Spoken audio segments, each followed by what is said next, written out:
everyone. Welcome to Let's Talk, a call-in show on the Skeptic Haven channel.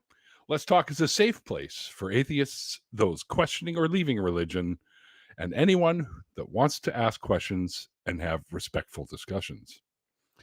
From the U.S., call us at 984-789-4787. And from outside the U.S., you can actually call in from your computer using the URL on your screen. Ain't technology fantastic? This is Skeptic Haven. Let's talk.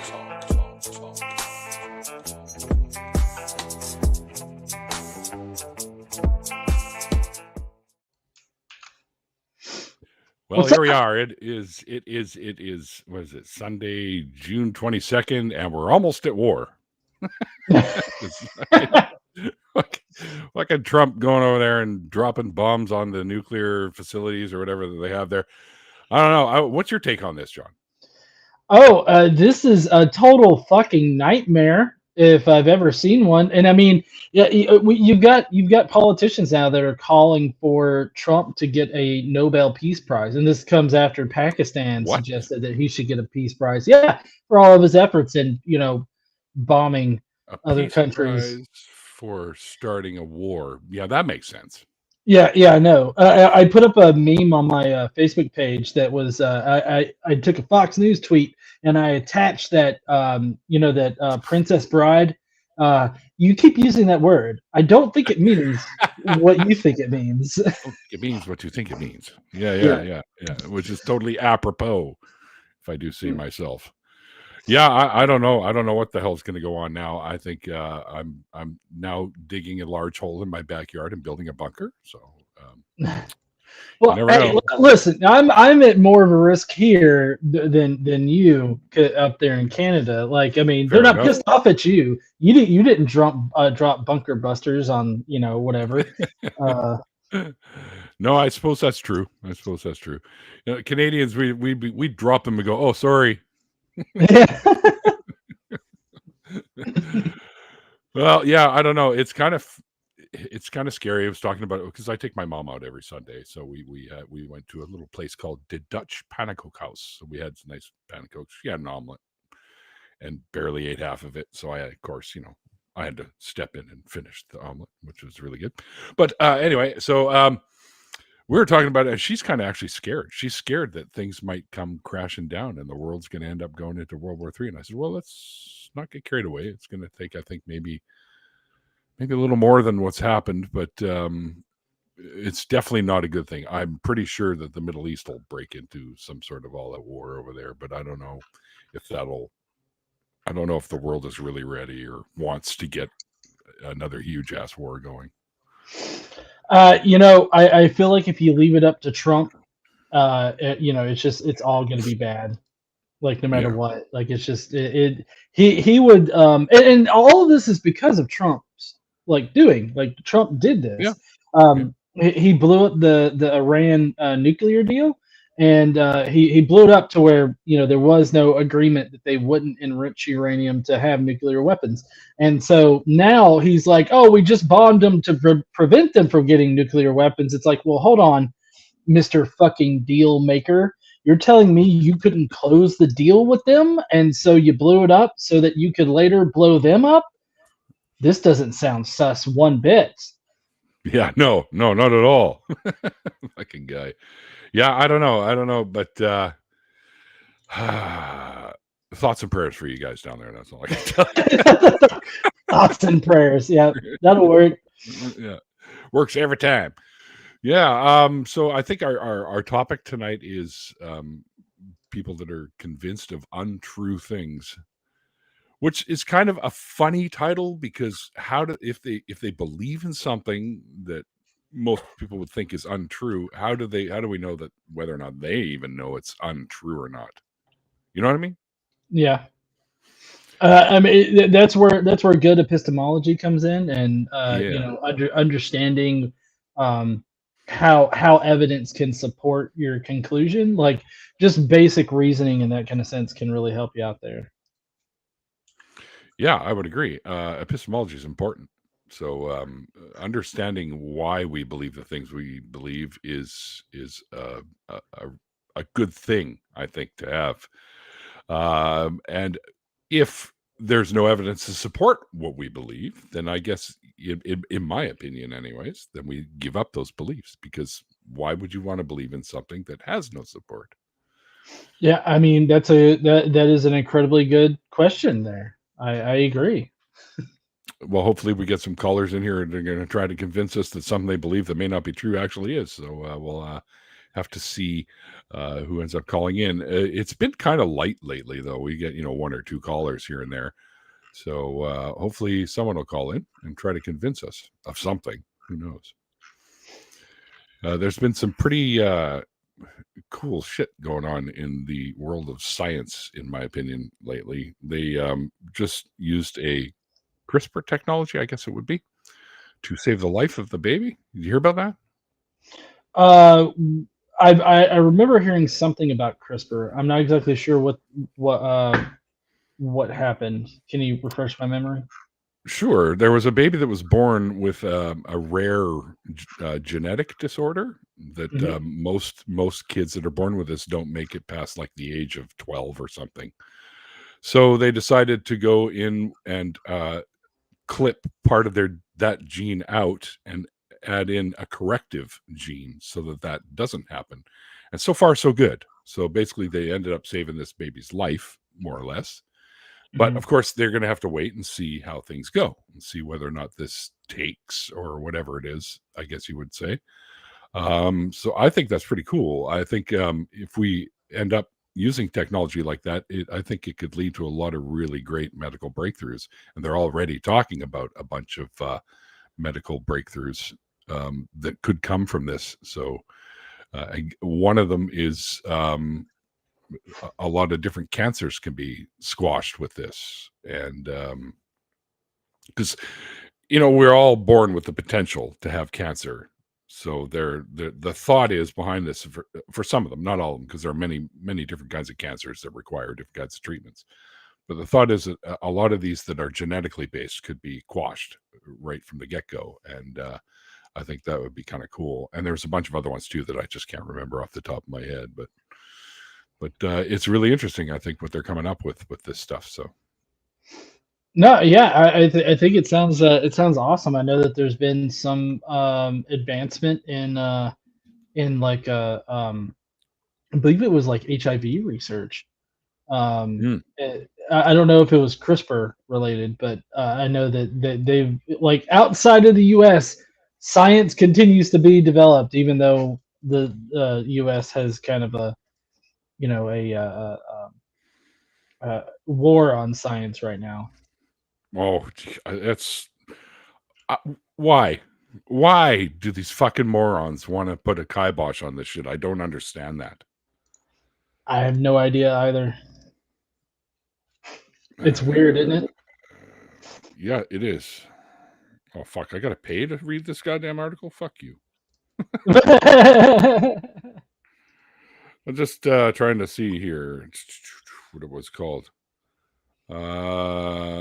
Rare genetic disorder, CRISPR gene editing, successfully treated with a customized gene editing. But I was trying to see what the name of the disorder or the genetic thing was, but it doesn't see. Rare genetic disorder. That's all it says. But it doesn't say what it was. And they've mentioned it on the radio, was where I first heard it before I actually read the article. It was some bizarre rare genetic disorder. Well, it doesn't seem to say anywhere. But they're looking forward to a lot of tech that could come from this. Okay. It's called carbamoyl phosphate synthetase 1. Anyway. Okay. Yeah, it's a rare thing. I don't know, but it's over my head. No, however, I totally feel that. all of the biomedical stuff is generally over my head. I mean, I can understand it enough to like realize, or not realize, but I can understand it enough to like grasp what's being talked about. Sure. But as far as like, truly understanding it, I generally am lost. Yeah, when it gets down to the brass tacks of it. I mean, some of it I can understand because being in chemistry myself, a lot of the big words I get because I understand what they're all about. Mhm. But sometimes I get my pronunciations wrong. The other guy that works in the lab with me kind of laughs at me sometimes. He goes, "Man, you're really bad at this." I'm like, shut up. No, I brought cookies. No cookies for you.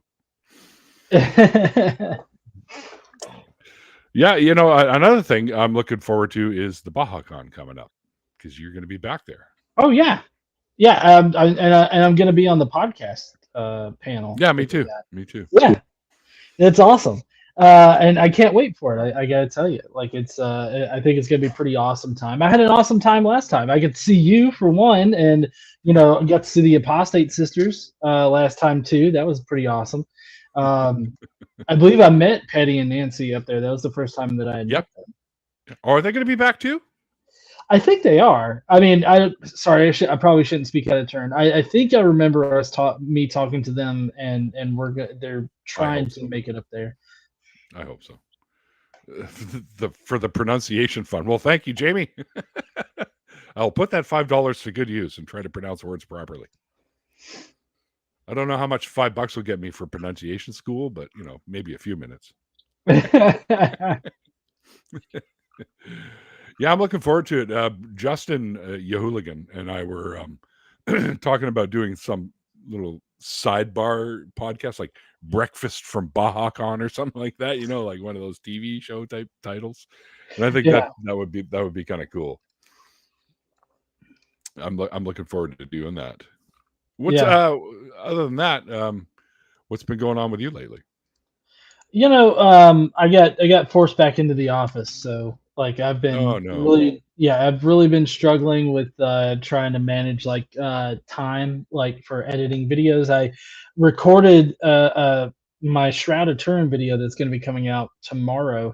I recorded that, and I put a lot of time into this, so I expect nobody to fucking watch it. But I promise I'll watch it. Well, so I recorded it, and my recording is like an hour and 47 minutes long. The actual video ended up being like only 47 minutes. So I cut there was a lot that I had to cut out just because of I was trying to record it and like do really good with everything, and it got to the point where I would read like maybe a sentence and I'd regurgitate it, and then I'd go back to the script, read it, kind of thing.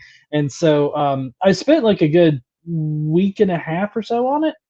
And so typically whenever I spend a lot of time on a script like that, nobody watches it, nobody cares. It's like, this hypno science? I don't think so. There's no way. Who taught this motherfucker science? I could totally see that if you're going with the Brocephus. Why can I never pronounce that fucking word? Thank you. The $5 will help me pronounce Brocephus. There you go. Which that whole shtick cracks me up every time. Yeah, I was thinking the other day because I was telling people that I was going to be doing this with you and stuff like that, and I always tell a little bit of like a story that I came up with in my head. So when I had you and Casey on my show for the first time many years back, and I keep telling people, it was great having them on. I was big fans of theirs, so I was kind of a little bit starstruck when they came on, and like now we know each other, so it's like, hey buddy, how's it going? Right? Kind of thing, right? So there's no more starstruck shit. But I just had the feeling when I had you guys on that Casey was kind of excited to do it, and you're just sitting there like, who's this fucking guy anyways? Like kind of thing. Like this guy just comes out of nowhere all of a sudden. And you just look so disinterested in being on the show. Oh, I did? I'm so sorry. I was definitely not disinterested in being on the show. Like, I was excited, but I'm very I guess that I'm not used to being asked onto shows for like interviews and stuff, especially back then. I wasn't, and so I was probably just like really nervous, and I probably had like a bit of resting bitch face. So yeah, that's exactly the way I put it too. It kind of looked like he had the resting bitch face going on all the time. Well, yeah, I mean, so it definitely wasn't meant to be like, oh, I don't want to be here, because I definitely was wanting to be there. It's just, yeah, I was probably more than likely very anxious and just trying not to fuck up. You guys didn't fuck up, so that's the good thing.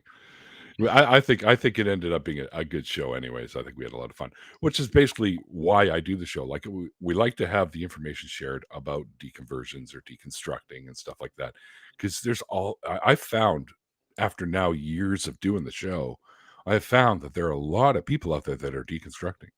Mm-hmm. And oh yeah, the deconstruction movement has like really blown up over the past few years. So like that does not surprise me one bit. For good reason too. But you see people, I guess I started noticing it more when I started using TikTok, and I somehow, of course, because I'm watching atheist type content or just fun content, but I noticed a lot of people talking about that subject. Like many different pages are going on about deconstruction, and I've been lucky enough to get some of those folks on the show over time. But one of the things I noticed is they said that they didn't really know of an outlet they could go to hear people's stories, and that's usually when I would come. Well, hey, come over to my channel and check it out. And, so that's one of the ways I ultimately ended up getting some folks on the show, was just spreading that word just in the comments section, and then I started getting messages from folks. I'd love to share my story. So it's just putting yourself out there can help in that way for sure. Oh yeah, and I think that's important. I'm so glad that you do that too, because there was a point where I was trying to, do a whole bunch of like of deconversion stories or interviews with atheists where I'd talk to them about how they deconverted and everything like that. And I had this grand plan in my mind that I would sort of splice them all together with like some of the best responses and whatnot. It's like, well, why do atheists deconvert? And like put together from multiple different atheists, like in on the content creation space, like why do they why did they deconvert? And so like that was my grand idea for it, but it just I got ADHD something awful, so it just fell by the wayside. Yeah, I totally get that ADHD thing. It's funny because when I was growing up, that wasn't a thing. They didn't call, well, they did, it was a thing obviously, but they didn't call it ADHD. Mm-hmm. Nope, they just put us kids on fucking Ritalin is what they did. Well, I mean, so when I was growing up, like nobody even recognized that I had ADHD. But like looking back on it now, like it's so fucking obvious that I was ADHD, because I can point to a time when I was in, I believe it was middle school, and I was studying for a test, like a midterm or something like that. I shit you not, Neil. I had the TV on, my notes in one hand, and I was yo-yoing with the other. And I was like studying, watching the TV and everything like that, like everything to just stay engaged and everything. And so like, I'm like, oh, I definitely, had ADHD at that point. And so like, that was when I was young, but nobody really noticed it. I guess it's because I was fairly like I didn't have it to where it impeded me. Like I still got good grades and everything like that until later in high school. But I think that I just flew under the radar because I wasn't ADHD enough for people to. We're a true ADHDer, is what it is. Yeah, and it passed that purity test. That's right. Yeah, yeah, but I'm sorry, but I got to clap, because if you're doing a yo-yo and studying and watching TV at the same time, that's a skill set that I'll probably never have. US Casey. I mean, she's like, I don't understand how you do everything that you do all at the same time, but I'm glad that you can. Because like I'll be sitting here and I'll have a movie going on one screen, and I'll I'll have an editing going on, like I'll be editing a video or something like that over here, and then I'll also be looking at the news. Like I'll have some kind of news feed up where I'm looking at news on occasion, and so it's just kind of like I'm bouncing back and forth between all those things. And so yeah, she's like, I don't know how you pay attention to everything, but I have to focus. No. You know what though? If doing stuff like that helps you focus, then fucking have at her, right? Yeah. Oh, yeah. Definitely. And I mean, that's one thing that's actually kind of gotten me a little bit in my day job as an engineer, because like so it's very difficult for me to just only have the one thing that I'm doing like right in front of me. Like I've got to have something that's distracting, like that one part of my brain that just has to be distracted. And so like I'll have like a video playing, or I'll be listening to a book, or I'll be listening to music or something like that. And I remember one time one of my supervisors came by and saw me, and I had like my phone up, and I was like listening to a video on my phone while I was working, and he was like, look, I'm gonna have to write you up if I come by here and see you watching a video again. And not realizing that like I'm still as productive as like I've ever been. Like I got my shit done and everything like that. And but he was a little a bit older of a generation there, and he didn't understand. I guess he didn't consider the fact that like maybe I needed that kind of stimulation in order to actually stay focused on a single task. And so it's a little hard sometimes to describe to people. Yeah, the boomers don't get it. Yeah. I'm a Gen Xer. I get it. Yeah. Well, yeah. So I would be a millennial. I was born in '84, so like I'm like right there near the beginning of the millennial age. Right. Yeah, early millennials and Gen Xers have a lot in common. Yeah, because we still had some of the way things were still sort of there before switching, I guess, to later millennials. Yeah, my wife, she always characterizes herself as kind of a cusper. I mean, we were born in the same year, but she's she aligns with both generations, like millennial and Gen X. So Zennials, that's a good one. Okay. Oh, it's Zennials. Yeah. We always thought, like, because Gen Xers would be Generation X, we always thought that they would jump to the next letter and be Generation Y would come after, but no, they changed it over to millennials. Because I think it first started out as Generation Y, if I remember correctly. Of course, that could be another Mandela effect thing, but who knows? Yeah, I'm not sure. I've always heard them referred to as Gen X, or millennials, and then of course there's Gen Zs, which I've had to. Y. Yeah, well, I've had to adapt because I got a 15-year-old son now, and so I've had to adapt my slang to include Gen Z slang just so that I can understand what the fuck he's talking about. I had to get. You just reminded me of something. Yeah. Oh no, carry on. I'll speak about it after. Oh, I was just gonna I've had to get used to being called gang. Like he's like gang, and when he's just referring to me, and just all the different whole gang. Yeah, apparently, like yeah, that's one way they refer to somebody is gang. Oh, so it was originally Gen Y according to Bree, and some people still use Gen Y, or commonly referred to as millennial. Yeah, okay.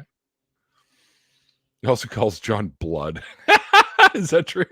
Yes, he does. Yeah, he'll say like, "Blood, what?" And I'm like, I don't. Okay, I'm assuming the blood part just means like you're saying, "Hey, friend," and like it's just a weird way to say, "Hey, friend," or relative, maybe blood relative. Dad. Yeah. I don't know about that one. Nobody wants to see blood. Yeah. Oh shit. What was I going to say? Oh yeah. There's this. You've heard the term that's often used by older generations. We'll say, people today, they just don't want to work. Oh You've heard that term? There's this guy. It was a TikTok video that I just stumbled upon. It came up in my For You page, and he's saying, and he has clips of newspapers or whatever all through time, and every generation said that about the one that comes up. Nobody just wants to work anymore. Nobody wants to earn a living. Nobody wants to work. And it's the same thing since like 1790 something was one of the papers that had that in it, all the way up to now. They just keep saying that over and over again. Whoops, knocking my shit all over the place here. I remember seeing that. It's crazy how much of history repeats itself, especially with the current administration. Like it just seems to be like history's repeating itself all the time. Yeah. And this history is not history we want to see. No, not at all. Like this timeline sucks. Yeah. Blood is short for blood, brother? No, Dave. No. That's not what that means. Blood equals family. Yes, that's what I figured. Yeah. Yeah, well, blood. Yeah, but he'll use it of like his friends too. So it's like I feel like it's more like one of those it's either literal blood relationship or one of those fictional kinships. Yeah, like I call some of my friends family, right? Yeah. Fam, like that expression as well. So I think it probably would work for that for sure. Well, we don't have anyone calling in. Come on, you guys. At least call in and say hi or something. If you want to talk about some of the things that we've been talking about, we'd be happy to talk with you. Or if you have a belief that you're not too sure is real or not, maybe we can help you out with that. I noticed earlier Jamie West said that they were deconstructing, but they still hold on to things that are mythical. I'm not sure what that means. Maybe Jamie, you should call in and chat with me and John. Yeah, because like the mythical part is kind of what gets me, because like I unless I have evidence that makes whatever I believe comport with reality, or substantiates that it comports with reality, then I just don't see the benefit in believing in it. It just doesn't make sense to me. So I'm always very intrigued to talk to anybody that wants to discuss why they believe in like mythical things, or what mythical things they believe in, what evidence they have to believe in those things. Because maybe there's some kind of mythical thing that I would believe in too, and I would need to be exposed to the evidence in order to be able to make that decision. Somebody just popped into the chat a little, probably because obviously what we're saying now doesn't hit them for like 30 odd seconds or something like that. Right. So Tons of Mice just said, call me crazy, but I don't want to work in 1790 either. You would require a time machine for that, my friend. So yeah, plus you'd also have to be like 8 years old. yeah, exactly. Oh, so what the hell? There's something else I just read recently that just blew my mind. Time reflections, I think, or something like that, where they were able to somehow make time fucking bounce off something and go backwards. Huh. Yeah, it's bizarre. If I could find the story, I'll send you the link. It's just it's absolutely bonkers, this what they're talking about. Like, I don't even think I have the mental capacity to actually talk about it right now. But it is out there. Just if you want, Google time reflections or something out there, folks, and check it out. It's quite the article. It's bizarre. But that leads me to start to think, okay, if this is a thing, if we can now make time hit something and go backwards, does that lean into time travel being some kind of reality? Yeah, so for time travel being real, like I know the problem with that is that it would take a whole hell of a lot of energy, because you're basically trying to reverse entropy, or at least it would include a reversal of entropy. And so like that would take a massive amount of energy. So I'm kind of curious as to how that exactly worked in that experiment. So I'll definitely have to look that up. But it's really easy to go forward in time, but it seems we're like constantly doing. Yeah. it seems near impossible to like go backwards in time. Yeah, I've That's what heard it that seems too. like. Yeah, and I know as far as going forward in time, like you can, the faster you get to the speed of light, time changes. And like this is just my basic like physics 3 that I took like sophomore year of college, Mhm. talking here, but like as you get closer to the speed of light, time operates differently than like here on Earth, how we experience time normally. Because like as you get closer to the speed of light, time is going to slow down for you, and then time is going to progress the same everywhere else, but it's going to appear to like fast forward from your position. It's like it's really kind of crazy when you start doing physics in regard to like what is your perspective on it, and Yeah, how does yeah, that affect time. yeah. Yeah, well, a lot of the quantum experiments change upon observing them, right? So, Yeah.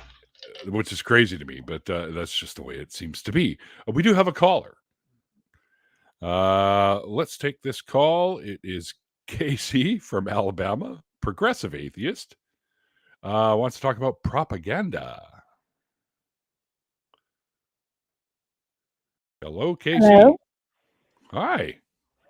Hi, honey. Hi. Hi. How you guys doing? We've got a ringer. Yeah. I figured you wanted to call, so I called. Oh, perfect. Thought I'd say hi. Yeah. So But you I wanted called to spew out some let's, propaganda? Is that what that? yeah, let's talk about propaganda. Let's talk about like political propaganda that goes on in the United States and the bullshit that that is put out there for people, and they believe whatever they hear. Do you guys have propaganda like that in like does that happen in Canada? Oh yeah. Oh yeah. Yeah. Yeah. Have you not heard about Like as our bad as here? conservative guy, Pierre Polyev? We call him No. Pee-Pee. I Or we have call him Little heard Pee-Pee. of him, but I'm one of the I'm not in some ways I'm a typical American, and in other ways I'm not, but I don't pay a lot of attention to other countries' politics often. Right. Yeah. Well, we got a guy that likes to spout out a bunch of fucking right-wing propagandic bullshit, and his name is Pierre Polyev, or Polievre, Mm-hmm. if you want to go full on French there. And he's kind Yeah. of a clown. So he's such a dipshit that in the last election that Carney won, which I'm happy about, by the way. Some people Mm-hmm. aren't, but I am. Polyev lost his seat. He got voted out of his own area. So so yeah, so now he doesn't even have a seat in our what do you, not Senate, but the fuck's the word I'm looking for? Anyway, in our Your political legislature, yeah, but whatever that's called. damn it. Parliament. Come on, Dave, help me out. Parliament, thank you. Are you Parliament? Yeah. Yes. Wasn't that guy? This I think I do remember. Wasn't he like ahead in the poll? Like, wasn't he way more popular? And then Trump got elected, and then people were like, you know what? Fuck that guy. Never mind, because he's going to do this. Maybe we shit, don't we want don't want this. that. Wasn't he ahead? Yeah, exactly. He was very much ahead. Like I would say, pretty close to almost being 30% ahead of the Liberal Party at the time, or somewhere around there. Yeah. And then the Liberals didn't really have a leader at the time either. They hadn't picked Carney to become the next Liberal leader at the time. It was still Trudeau. So, and there's a lot of people who are not Trudeau fans here in Canada. I liked some of the stuff he did, but there was some shit that he did that was kind of like, what are you thinking? But anyway, as with any politician, really, if you think about it. Yeah. But Carney has so much experience, especially in the world of finance, because I mean, he's the only non-British person to ever be elected into the finance department or whatever it is in England. He's the only one ever, and many of his coworkers had nothing but great things to say or his peers there had great things to say about the work that he did there, especially during the Brexit era. So, of course, the opposing parties had shitty things to say about him as per usual. But I think he was a good choice, and he's done some stuff already that's been pretty good. However, he did do one thing that kind of upset a few people. Recently, we had the G7, and Trump showed up, and of course, he bailed because of the Iran thing, which I get, which is fine. I'm not going to give him flack for that, but whatever. I think he fucking bailed because. Sorry, are we allowed to cuss on this show? Fuck yeah, why not? Okay, so I think he. I think I understand. Like, I know they used that as like a reason, but I think he bailed because I think they embarrassed him, and they weren't. You know, he has surrounded himself currently with everybody who kisses his ass all day long, every fucking day. All they do is kiss his ass, and up there at the G7, they won't kiss his ass. The other world leaders hate him, and they won't kiss his ass. And I think he was uncomfortable. Yeah, you could be right. I do know that. Go ahead. I didn't mean to like break in. Yeah, no problem. I do know that the one person that that Carney invited to the G7 was the Indian Prime Minister, I believe, from India. And a lot of folks here weren't happy about that because of the whole thing that went on with the Indians that were here that were causing a lot of problems. Like there was some terrorist bullshit or something going on a while back, and so some people weren't happy because Canada and India were kind of on rocky terms there for a bit. So they weren't happy about him inviting the premier or prime minister or whatever he is from India over here. And I kind of agree. I think maybe we shouldn't have done that. But on the other hand, we can put the past in the past and then start and try and rebuild some sort of relationship, and maybe things will get better because of that. And then we won't have the bullshit that goes with it, and maybe things will get better. At least I hope so, anyways. But as for the way things are going down there, let me give you a quick example of how Canadians are viewing the American political thing right now. Oh, great. Perfect. Can't wait for this. Just take me a couple seconds here. This is literally my interpretations of Canadians watching Americans. Oh, you're eating. Are you eating chips? You just snacking, watching shit happen. Yeah. Are those all dressed? No, I'm not a fan. We just got all dressed down here. You know, we didn't have all dressed down here for like ever. In fact, when we came up to Baja Con last year, John and I tried all dressed chips for the first time. And then no way. Ago, we started getting and then just a couple of months ago, we started getting all dressed chips down here. Nice. It's about time. Yeah. I mean, I haven't been a popular flavor here. Them, but and you guys have Miss Vicky's down there too. Yeah. The kettle chips, those are Canadian too, by the way. Yes. Oh, I didn't know that. Those are pretty good. I prefer those to like Lay's or whatever, because they're crunchier. Yeah, they're good. Well, they're kettle chips. Kettle chips kick ass. Yeah. Yeah, but that's my impression of Canadians watching the Americans news right now. Just, hey, don't say we never did anything for y'all because of what's happening here, and we elected this dipshit again. You all got a better leader. You're welcome. yes, I will acknowledge that your electing of the orange fucking potato head led Canadians to go, wait a fucking minute. Let's put Cardi in. We don't need one like that. And then Pee-Pee is kind of on that path. He's a pretty extreme right-wing guy. So, I mean, he wanted to take money away from our medical system. He wanted to take money out of people's pockets, although under the guise of increasing the middle class's tax breaks, which is like, oh, we could do an extra 0.5% over what the liberals are offering. Oh, gee, Pee-Pee, don't hurt yourself. Like, what the fuck? Anyway, well, I mean, that's the problem of propaganda, right? Because they make all this stuff sound so good, but then what are they taking? I mean, I guess robbing Peter to pay Paul, I guess, is the best like way that I can think to put that. And I mean, but they dress it up and make it sound all great. So then of course the mindless cult that follows him is, look, he's gonna cut taxes and all this other shit. But then, well, what's the result? Like, what's getting cut so that taxes can get cut? And then two, like what programs are being cut because revenue is being cut? And also, what's that going to do to our deficit? But they just buy into the propaganda here is real, man. They are lost in the sauce. Yeah, propaganda is pretty much a thing, I think, globally, to be honest. I think there are groups out there that push out kinds of propaganda for all kinds of things. Oh yeah, but Americans are especially dipshitty about it. Like, like already, and what I've been seeing online is people are like, oh, I guess nobody's talking about the Epstein files now. And it's like, I'm sorry, but the liberals have more important things to worry about, like World War III and, America on an international level.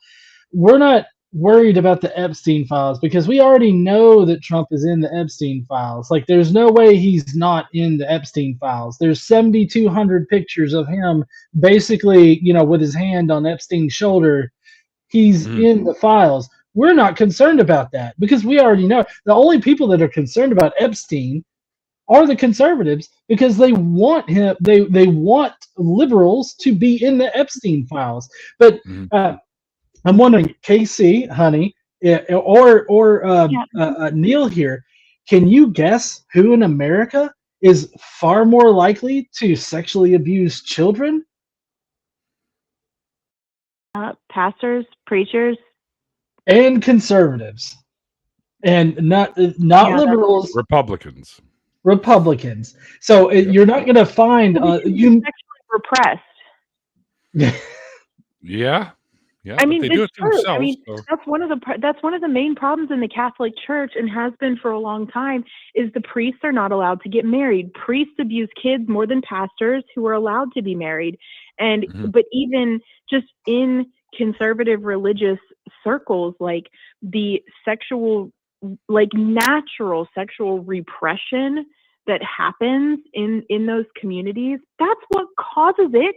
They yuck everybody's yum, and then people violate others. Like, just let everybody do consensual things as adult. Like, I don't understand why they create these environments themselves. They do it to themselves. Yeah. Yep, they make the bed and then they sleep in it.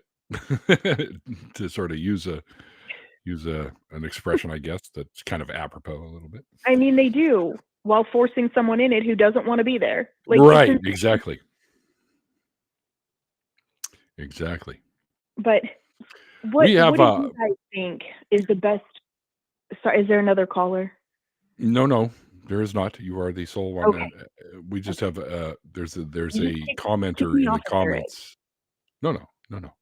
There's just a commenter in the chat that I think needs to get eradicated because they're saying some really shitty things. Like mid-wit take from a woman. Okay, yes, I am very insufferable. I understand. Yeah. Mm-hmm. Yeah. How dare a woman? I wholeheartedly disagree about that. Most people dislike me. It's fine. Wait, who dislikes you? Come on. Lies, I say. The internet. Dislikes. Only bad people dislike KC. That's right. Yeah, half the internet hates me too, so we're pretty on even ground there. That's some people are like, how can you hate or everybody likes you? No, I mean, it depends on who you ask. Honestly, some people hate me, some people like me. It's fine, whatever. I'm not here to fucking please people. I think I'll be mid-witted. Mid-witted, yeah. Is that something like Midwest? It's a new one though. mid-witted. I like it. I don't even know, but yeah, run with that one. That one's great. Yeah. No, we don't need people like that spread fucking bullshit in the chat. That's just like, what is wrong with this guy? Public school teachers are most likely to SA. We all know what that means, which is there have been incidences, but I don't know if that's necessarily that they're more likely. Well, so here's the thing about that is, in my opinion, is that while there are problems in that area, I think that those problems can be properly surfaced and dealt with in a more professional and immediate manner.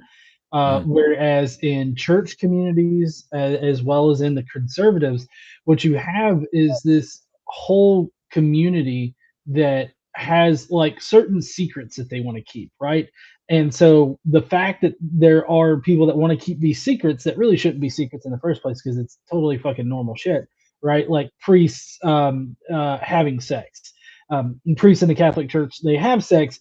Most of the time, it's with consenting adults. You know, like they're just normal people having sex.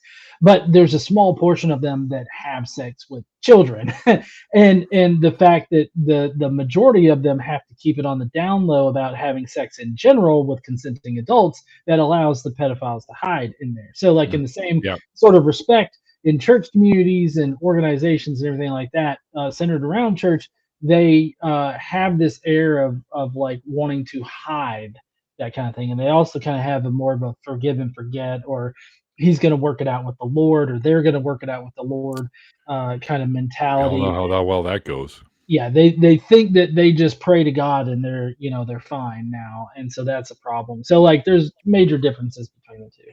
I've been healed. Well, yeah, the churches protect it, and the schools don't. Right. Yeah. The churches will literally move them around. The schools are not legally allowed to. They have to report it. When people find out about that stuff, like, it's the law. They have to report shit. In the church, they don't have to report shit. So like, someone can literally come into, like, if a Catholic priest or anybody confesses to another Catholic priest, like during confession, they not only don't have to tell, they literally cannot tell. They can't even tell another priest. They can't tell anybody. Yeah, and part of the sacrament. Confession is one of the 7 sacraments of the Catholic Church. So, like, it is a sacred space, and a priest who is taking someone's confession literally cannot violate it. They can be, listen, a priest is not defrocked for sexually abusing children, but a priest will be defrocked on one instance of violating the sacrament of confession. Mm-hmm. That's how serious they are about that. Yeah, but in schools, you don't have that. It's the law. They have to tell. Like in hospitals, if you know a kid is being abused or whatever, they have to tell. So it's a different circumstance. Though it does happen. It does happen with teachers, anybody in positions of power, with vulnerable people. It happens. Yeah, and in Arizona, is what it is. Yeah, in Arizona, they just recently had a case where they extended that protection that Catholics have with confession to just any church, like pastor, priest, anything like that. Like if you tell somebody that is a pastor or a priest, then that cannot be used as a confession or used in court in any kind of way. Yeah, Bree says it happens at daycares too, which we know about as well. Yeah. It does. There's sick people out there. What do you want? Just get rid of them when it does happen. I do have to admit, when it's teachers, here's one thing that really bothers me, because we actually see this a lot down here, is when the teacher is a man with an underage girl student, they more appropriately report on it. It's sexual abuse or, molestation or whatever. They'll use appropriate rape, whatever. They'll use appropriate words. But when it's a female teacher, a woman teacher with a male student, it's she had sex with her student. No, she did not. She did not have sex with her student. She raped her student. Like, I really dislike how it's a different standard for women teachers than it is for men teachers. And I don't understand that, because our boys should be just as protected as our girls. I don't get that. Well, Casey, if you go to the Bible, it tells you that women are worth half as much as men. So it's true. That is true. If a man were 100 shekels, what am I worth? What am I worth? Like 4 shekels, or maybe not? Am I worth 9 shekels? I think I might be worth 9 shekels. I don't know, but all I know is you're worth more to me than that. Oh, yeah. All right. Well, I'll give you guys points. So I know you hadn't had a caller, and so I figured I'd give you all a call and Before you go, I'm going to do a little shameless self-promotion here, just so you and John know. I have started up a new show. Well, it's not really new. Well, I guess it is new, but it's sort of. Let me just say what it is first, and then you guys can decide. I'm doing a show. We're calling it DSU, and it even has a pa-bum like in Law and Order at the beginning, and it's deconversion stories update. So basically, we have guests that haven't been on in a long time. Like my current rule of thumb is 2 years or more, and it's been longer than 2 years for you guys. Would you guys be willing to come on and update us on what's been going on with you guys since the last time you're on the show? Yeah. Would that'd be cool? Sure. All right. Well, we'll talk at BajaCon, because I don't have anything open until September anyway, so that gives us time. So, and we'll figure out a date, and plus our July schedule is crazy too, because we're going to the Ark Encounter protest in Kentucky in July, the first weekend in July, and then the last weekend in July is NanoCon in Nashville. John's speaking at the Ark Encounter protest, and he has a workshop. He's part of a workshop at NanoCon. Nice. So and then we have 1 week off, and then we're coming up to Sarnia for BajaCon. So yes.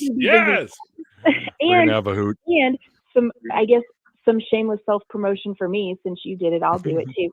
I haven't started it yet, because I don't have the book copy yet, but as soon as I get the copy from Richard Carrier, I am doing the audio book for his newest book again. So in between all of this, I'm going to have to be recording his new audio book, because I did his last book, Jesus from Outer Space. And I'm doing his next one also. Actually, I think his next 2. So I actually just did my very first paying audiobook job, where I got to I got to voice God in the book. Oh, fun. Nice. I told my mom, and she just started cracking up. Yeah, it's called Stephen the Prophet, Stephen the Prophet, or something like that, where God comes today and looking for a new prophet so he can help script the end times that are about to happen. And I got to play the part of God. Yeah. He's kind of a dick in this book. He wants to wrestle everybody, and they even have at the end of the book, they even got Jesus with the sword mouth thing going on, with the sword coming out of the mouth and stuff. But that's creepy. I know. I had a great time doing the book though. And they, I bet. I said, I've done voice work before, like for Prophet of Zod, for Surus, for other people too. I've done a lot of voice work. And I have fun doing it. I think it's the best. I love doing it. I also voiced a character in Bionic Dance's movie, Quinn Redshift. Look that one up, people. I'm the pirate. Oh, cool. Go figure. Yeah. Yeah, I've done some voice work for Zod also, but this Carrier's books, doing the audiobooks that's Jesus from Outer Space was my first paying like professional. I mean, I have a contract and everything. I get royalties from the sales of the audiobook and everything. So yeah. Nice. I'm looking forward to hearing how I sound. I'm glad you got to do that. Yeah, a paying gig too, which is like, holy shit, you actually want to pay me? Okay, I'm willing to do this shit just to get my voice over stuff compiled, and then eventually maybe some people will take me on in like full-time sort of thing, and I can get out of the lab finally and actually do some fun stuff. But I mind you, I like my job. Don't fire me, guys. I do enjoy my job, right? I do. Chemistry to me is fun as fuck, so I love doing it. But voiceover work is even more fun. So, yeah, it is. It's a lot of fun. The audio, doing an audio book is like, from reading it from start to finish, that is a lot of work, though. Like, that is. It's exhausting. It's actually, I was surprised at how tired you get when you just, it seems like, oh, you're just sitting there in a chair voice recording, but like, you're recording the same thing over and over and over again. And the more you do it, the more you screw it up, right? Because you get stuck on the same sentence and you have to record it 12 times. Right. And it happens. A lot of work. And then John, he edits. So I really try not to mess up, because I know the more I mess up, the more work he has to do, because he edits the chapters as I go. You can just hear him in the other room editing. God damn it, Casey! No. I don't do that. Sometimes I'll leave him little messages. Like, I'll talk to myself, because, like, sort of to myself, but because I know he's going to be listening to it, so it's like something I'll say to, like, just make him laugh while he's. I love that. That's great. It's like a little Easter egg in there for him or something. Yeah. That's so much fun. Yeah. Well, thanks for calling. All right. Well, you guys have a good rest of your show. Thank you for having me on. No problem. Thanks for calling. Bye, honey. Sure, I'll take my mid-witted ass and I'll watch a show or something. Bye, honey. I love you. Bye. Love you too. Have fun. Aww. I'm gonna need a tissue here in a moment. It's so lovely. No. Yeah, it's funny, because when I was doing the voice work of God, the gal that I was doing the voice work for, her mom does all the editing of the sound, so we're all working together at the same time. And after a bunch of lines, the mom says, "Okay, we're taking a little bit of a break." She goes, "Neil, you know what? Your voice, too much information, Neil. Your voice is exactly how I pictured God to sound." And I'm like, "What? Really?" So apparently I sound like God in somebody's head. So hey, there you go. Yeah, I was am your Lord. I was in one of Prophet Azad's videos, the Christmas Carol one, Oh yeah, I remember that one. Yeah, I remember you were in that. That's right. Yeah, and so I played the first ghost that came to warn of the other ghosts that were coming. And I remember when I was recording it, like, I don't know why, but I added my own echo into it, because it's like, I can't remember what the line was, but it's like, "They will come tomorrow."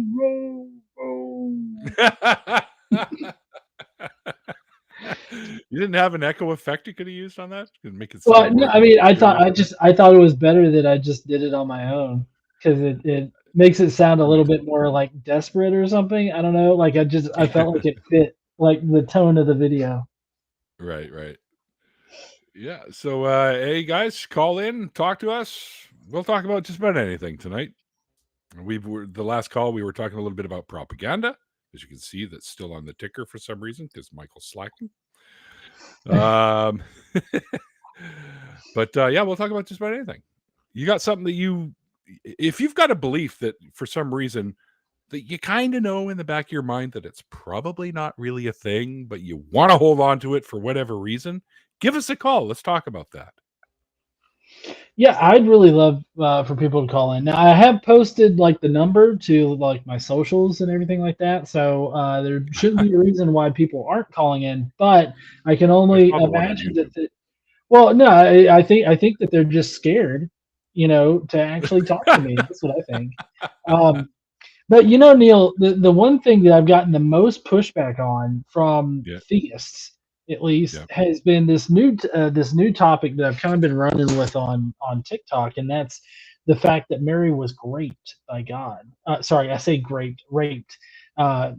God, Yahweh in the New Testament is a rapist, and people love to push back on it. But like when they push back on it, they just expose the fact that they don't understand how consent works, and I feel like that is a pretty big problem, especially for most people nowadays.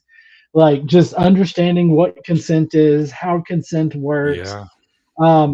Admittedly, though, they are able to recognize that they're special pleading because they're like, if we put this in a human context, like in a human context, if you just volunteer some random person on the subway, you're going to carry my baby, and then proceed to forcefully impregnate them, that is rape. And in a human context, that's fine. Yeah. But you add God to the mix, and all of a sudden it becomes A-okay because it's God. Right. Yeah, because I think in the I'm not overly familiar with some of the shit in the New Testament, but because I was raised in the Old Testament, being an ex-Jew, right? So I know all the Old Testament stuff, like the Deuteronomy and all that shit. Mhm. But if I remember correctly, an angel or something gives her a heads up that God's coming to stick it in her, kind of thing. Isn't that what happens? Yeah. I believe it's is it Gabriel? Somebody comes down and basically tells her like, "Hey, you're gonna bear the Son of God." And it's not like, "Hey, do you want to do this?" or "Hey, Yeah. can you do me a solid, bro?" kind of thing. Like it's just like, "Hey, you're gonna carry God's child." And a lot of people point to Luke 138, which is a post hoc acceptance that Right. is Yes. gonna happen. Yes. I've heard this before. Yes. Yeah, it's just a post hoc acceptance that it's going to happen. It's not Right. like her giving consent or anything because consent wasn't asked for, and nobody cares. Right. Yeah. No, the angel didn't ask for consent. He just said, "This is what's going to happen, and you're going to like it. You're going to carry the Son of God," and yada yada yada. Yeah. That's fucking. It's gross, and it's like, and now I guess the red hats. I have a funny little meme of Fisher Price people, and one of them's got a red hat on, and he's all evil looking, like nasty looking guy, and it says, "Oh, even Fisher Price knew the red hats were assholes."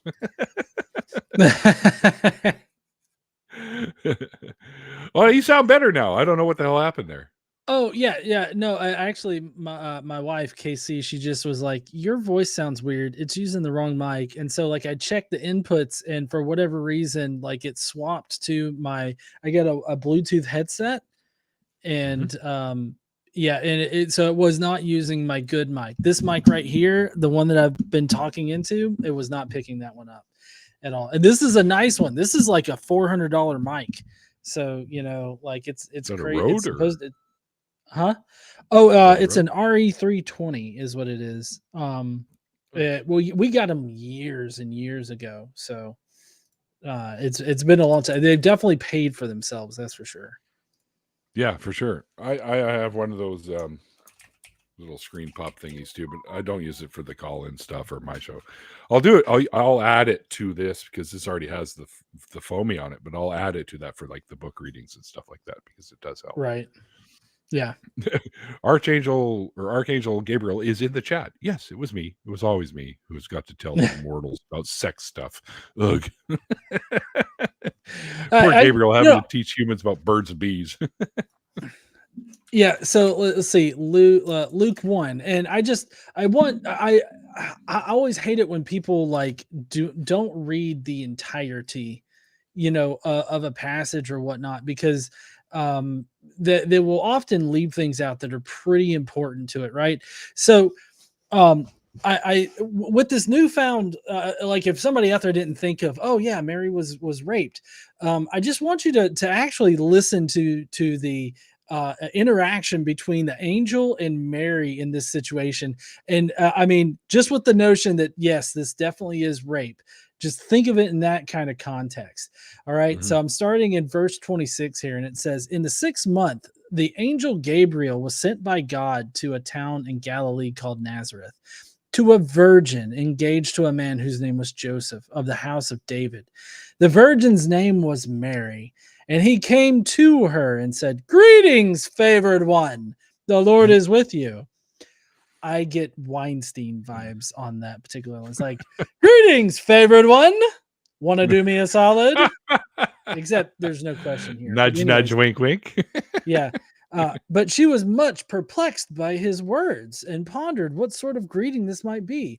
The angel said to her, "Do not be afraid, Mary, for you have found a favor with God. And now you will conceive in your womb and bear a son, and you will name him Jesus. And he will be great and called the Son of the Most High. And the Lord God will give him the throne of his ancestor David. He will reign over the house of Jacob forever, and of his kingdom there will be no end." Mary said to the angel, "How can this be, since I am a virgin?"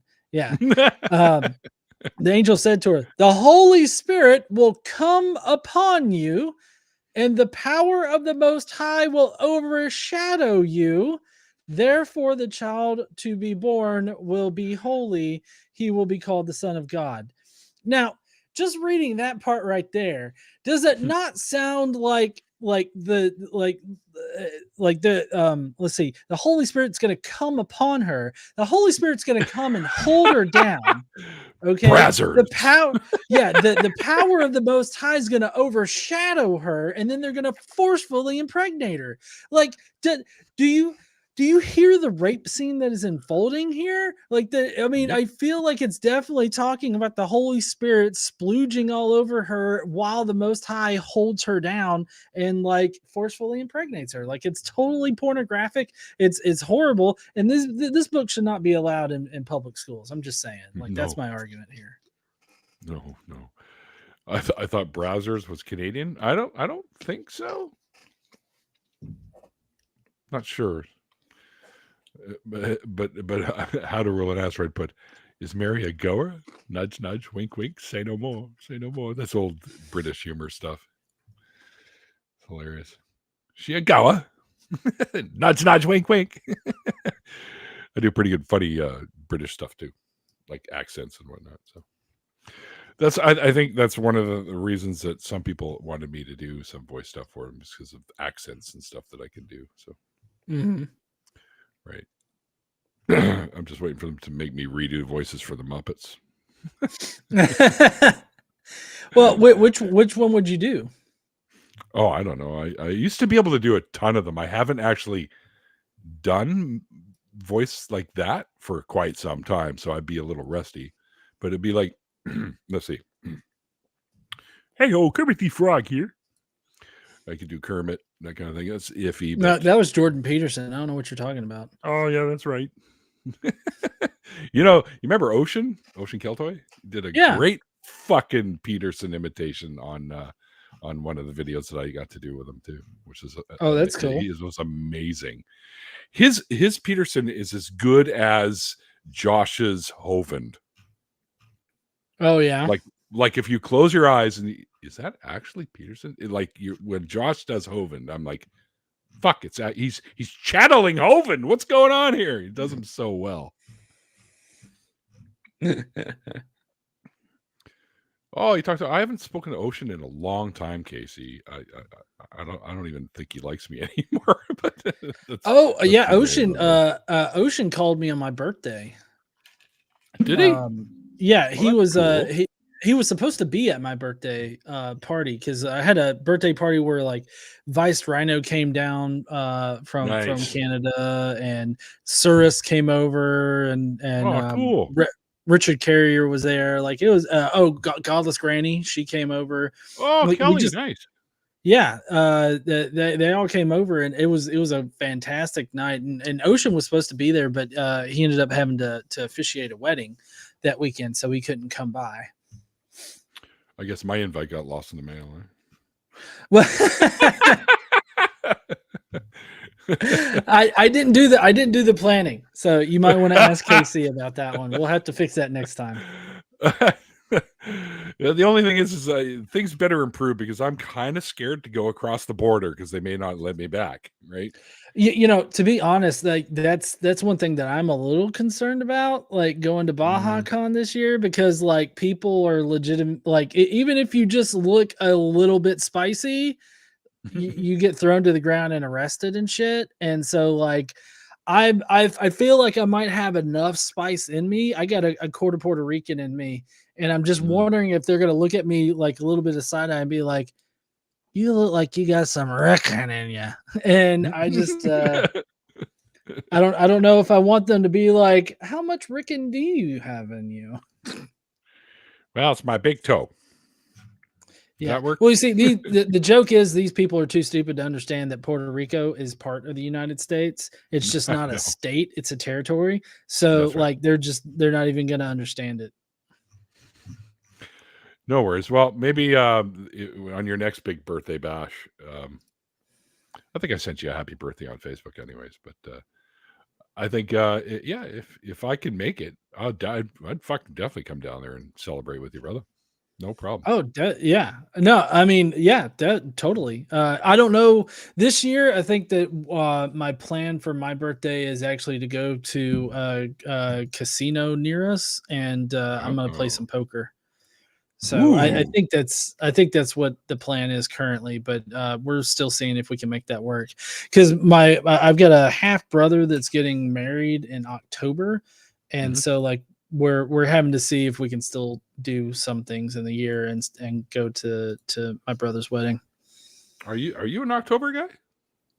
No, I'm November. Oh, okay. I thought, Jesus Christ, are our birthdays in the same fucking month? Pretty close though. I'm October. Yeah. In Seattle. That's like a hop, skip, and a jump from here. Well, about an hour and a half to 2 hours, depending on how leadfoot you are, I guess.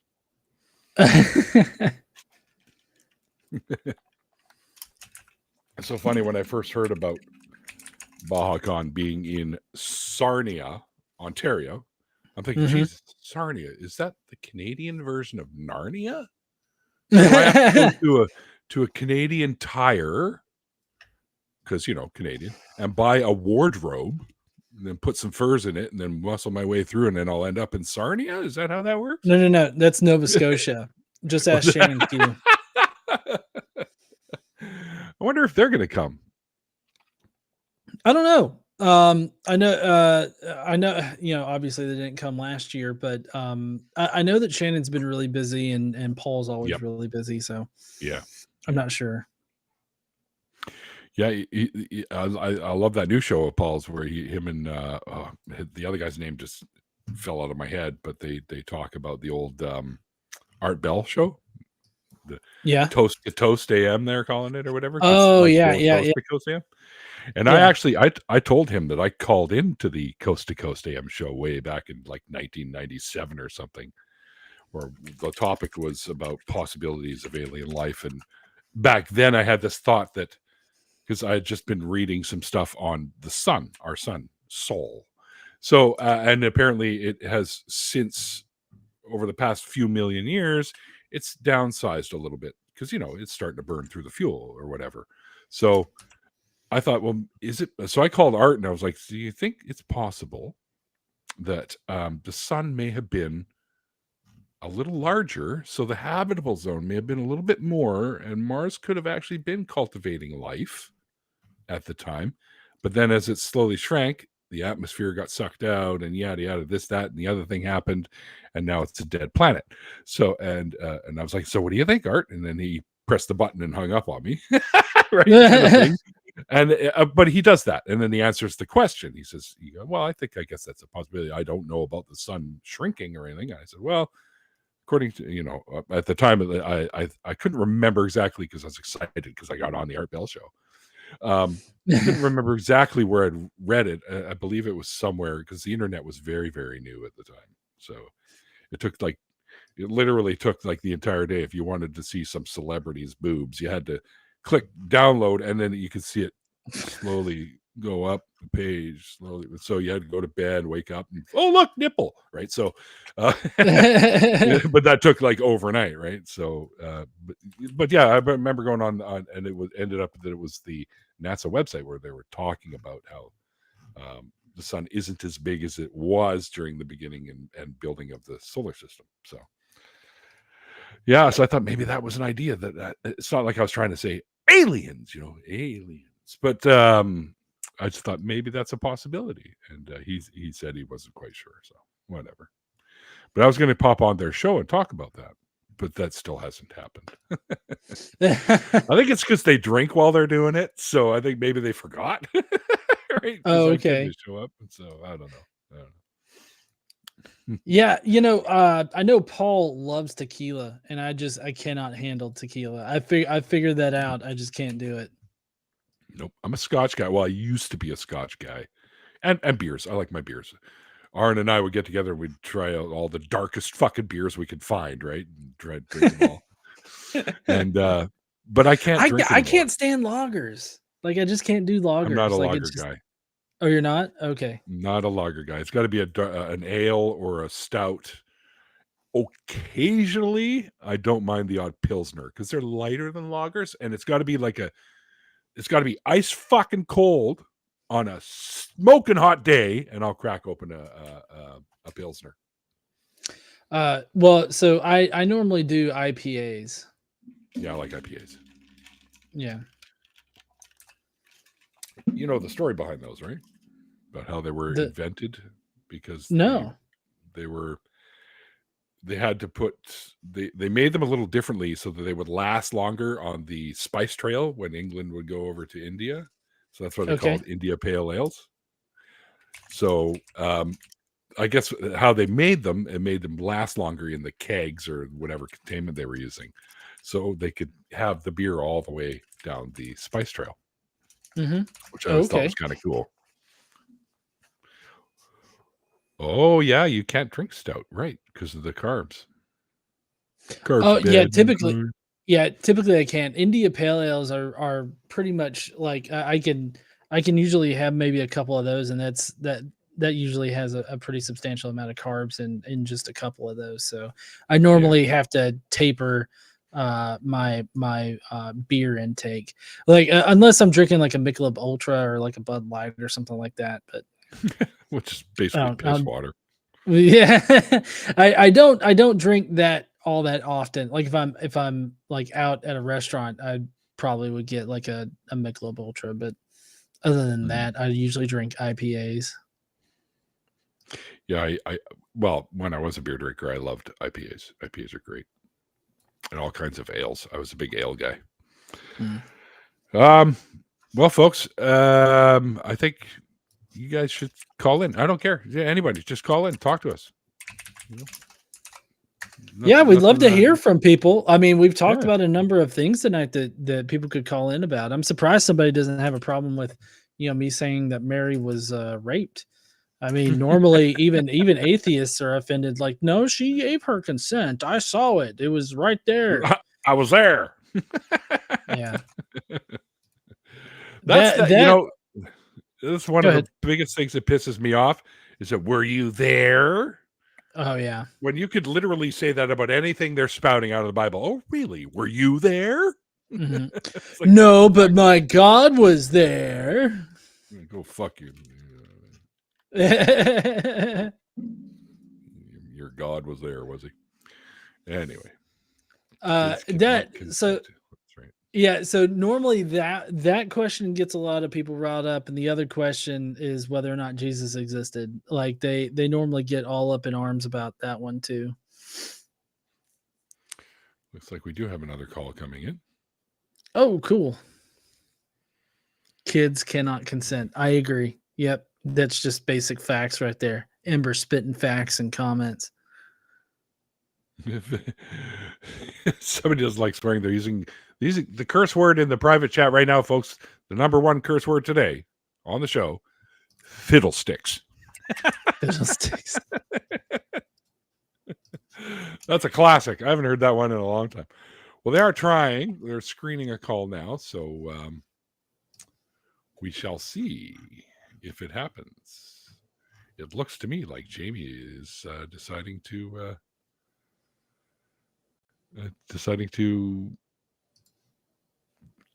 take on her anxiety and give us a call. Okay. But I think we're pretty fun-loving dudes, so I don't think we're anyone you need to be worried about or anxious to talk to. No, unless so the only time that I don't remain cordial is whenever somebody starts like being like very disrespectful and very asshole-ish, like directly condescending. Like I try not to be condescending whenever I talk to people. So if they start being condescending to me, I'm just like, you know what? Fuck it. I don't care. Yep. You know, it's funny. And I told Matt this and he just laughed. He goes, I'm so sorry. I'm really easy to talk to. I love having conversations with people, as you guys know, because that's pretty much what I do on my show. But I'll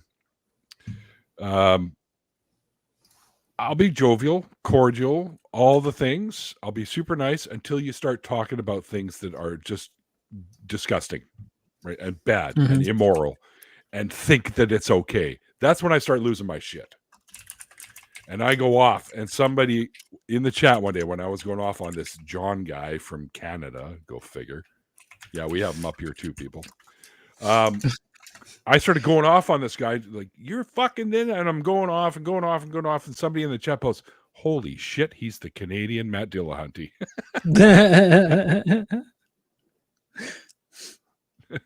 I told Matt that, and he goes, I'm so sorry. Yeah, well, I only do that when it's necessary, people. When people need to be fucking put in their goddamn place, that's when I go off.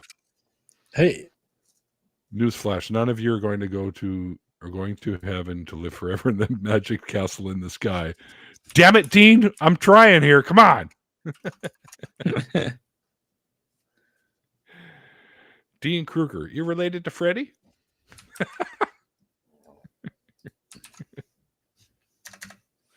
You are much more pleasant than Matt. Yeah, most of the time. But you trigger me in the right way, and I'm going to go on. I'm going to explode on you. Okay, that sounded bad.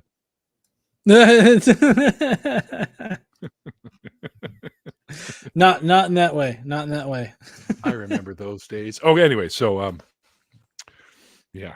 Oh no, we don't have a call. Oh, that's too bad. I was looking forward to talking to Jamie.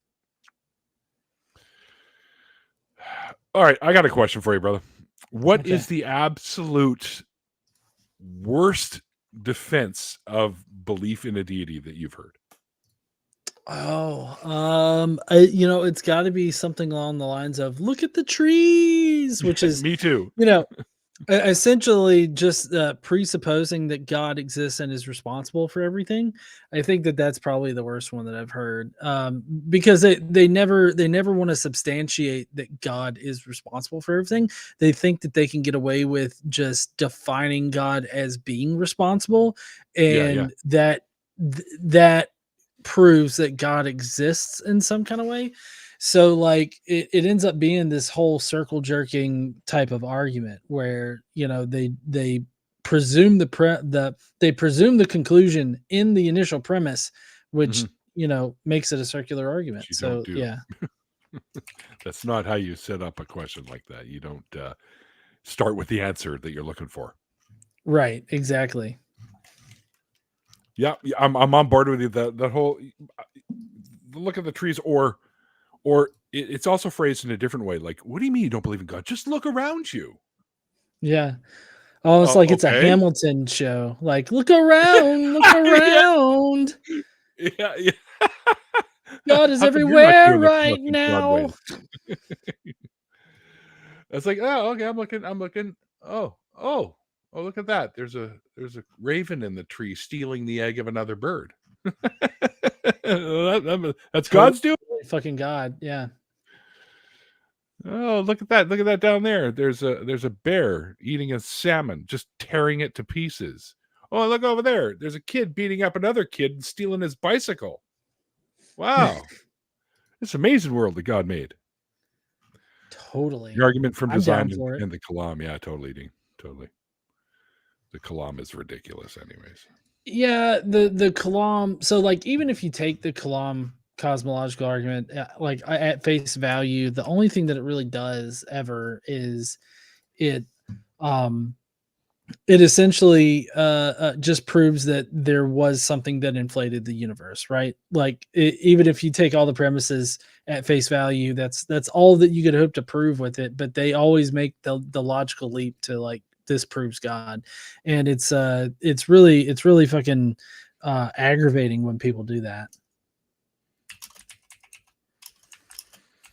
Oh, Jamie's a little bit anxious. That's okay. Maybe another time, Jamie. We'd love to talk to you at some point. Anxiety is a bitch, though. I totally get it. Yeah, same here. I suffer from anxiety as well, so I don't blame you. Me too. Specific times, I definitely do. However, most of the time, I'm pretty easygoing. Pretty fucking. Who cares? I'm a total Gen Xer. Let's just put it that way. Yeah, whatever. That's my answer to everything. Yeah, whatever. Yeah.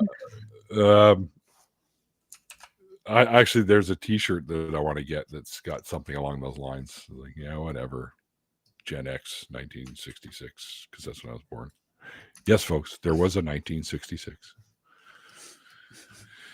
Yeah, the mid 1900s, which makes it sound like it's like a gazillion years ago, right?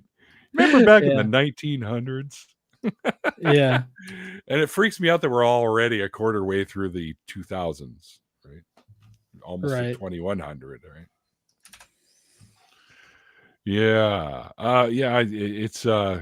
It's too funny to think that way. Oh, and you know what? You just reminded me of something. On the way home from brunch with my mom, normally I listen to the news station on the way home because it's a short drive. It's about a half an hour, and I get caught up on things that are going on, like the Trump shit and all that. Today I'm like, I've heard enough of that shit. I want to listen to some tunes. So I put on a station here called Rock 101, which is the classic rock station. Pop it on there. It's the end of More Than a Feeling, a little Boston going on. And then after that, it goes. I'm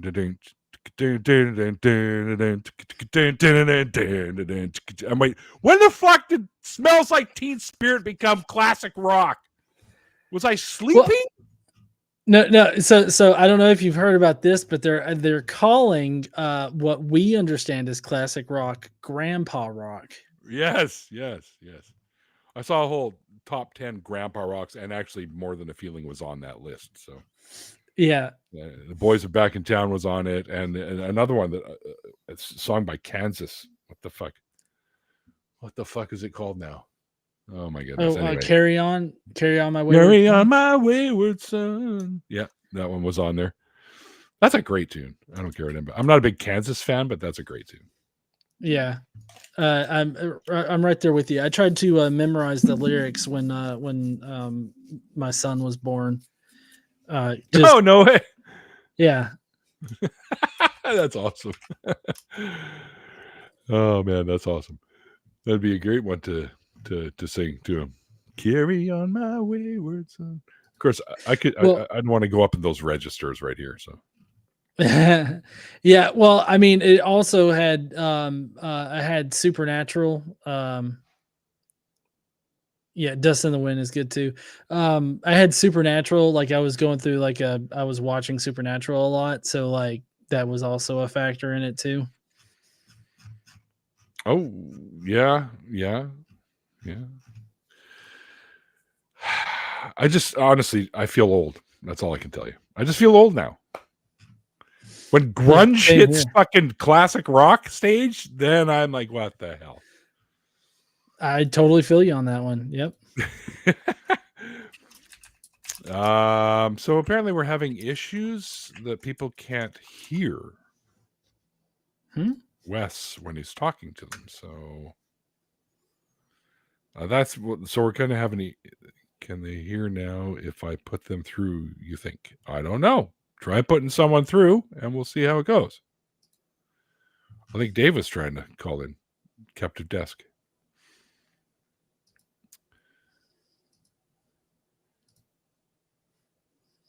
Go to Nebraska as a class? Yeah, I don't know that one, to be honest. I tried to call in twice. It hangs up. That's because we don't like you, Dave. That's all there is to it. No, I'm just kidding. I'm just kidding. Oh, I meant to tell Dave. I said, if you're ever up in my neck of the woods, and as I noticed you mentioned about a Sasquatch statue or whatever near the Ark thing that you're going to, the Ark protest thing you're going to, we have one here in our neck of the woods too. There's a Sasquatch statue in a little place called Hope, BC. Yeah, and we have a running joke around here too when you go out on the Trans-Canada Highway, and because I'm in southern Canada, so. And you go down the Trans-Canada Highway, and you have to go past Hope.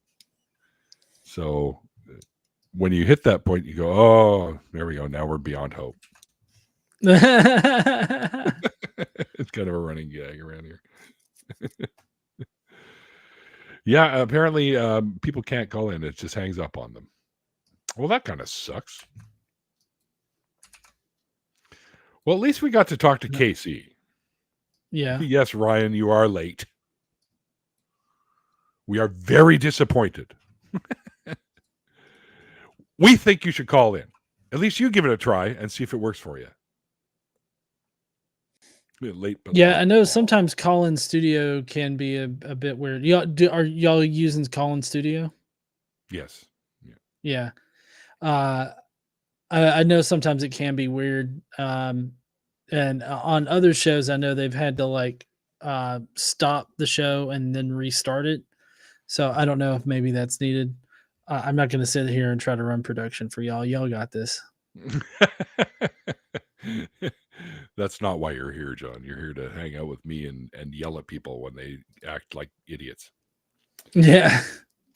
Or have, I'm sorry, and have respectful conversations.